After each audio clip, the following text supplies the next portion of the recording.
Go ahead, please. Yeah, go ahead, please. With the glasses, go ahead. Thank you, Mr. President. Good. I wanted to ask, what's your reaction to Representative Dan Goldman calling on NYPD to arrest ICE agents who he says are acting illegally? He says they are illegally assaulting people and illegally detaining people at immigration courts in New York. Well, you know, I know Dan, and Dan's a loser. You understand. He's a guy that doesn't have what it takes. He's been trying so hard, and they're exhausted. I mean, it's so ridiculous, right? A suggestion like that. So, you know, they're just trying so hard, and it's not working. They've even now started imitating me, of all people. They want to imitate me, and they start using foul language, but they use too much of it. You know, you can't use the F word 7 times in one sentence. It doesn't work. It might work once every 7 news conferences, but you can't do it. You can't do it 7 times in one sentence. So I don't know. They're really they're in big trouble. That party. Go ahead. Mr. President. Some alleged smugglers have survived some of these recent strikes and been sent back to their home country. If they're terrorists, why not just arrest and detain them? Go ahead. 2 points on that. First, when I served in Iraq in 2005 and 2006, we used to, in sort of a gallows humor way, talk about the Iraqi catch and release program, the reality that we would catch a lot of people, hand them over, and then they would be recycled back through, and we'd have to recapture them or attack them again.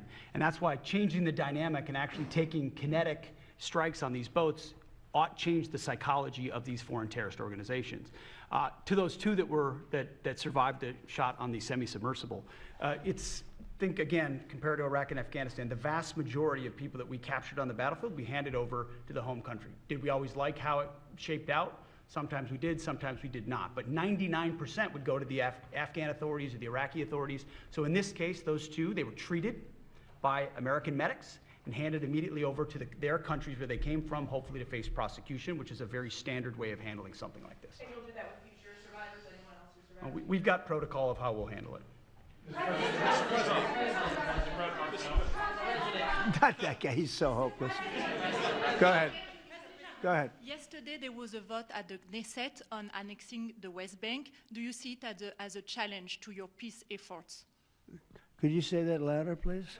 Yes, yesterday there was a vote at the Knesset in Israel on annexing the West Bank. Do you see it as a challenge to your peace efforts? Will you answer that, please? Because I cannot understand the words you're saying. Where are you from? Where are you from?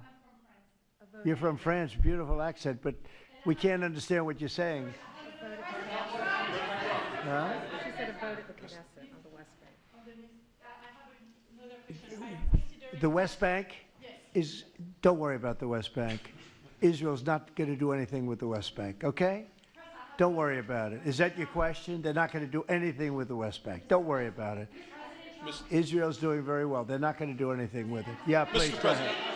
Thank you, President Trump.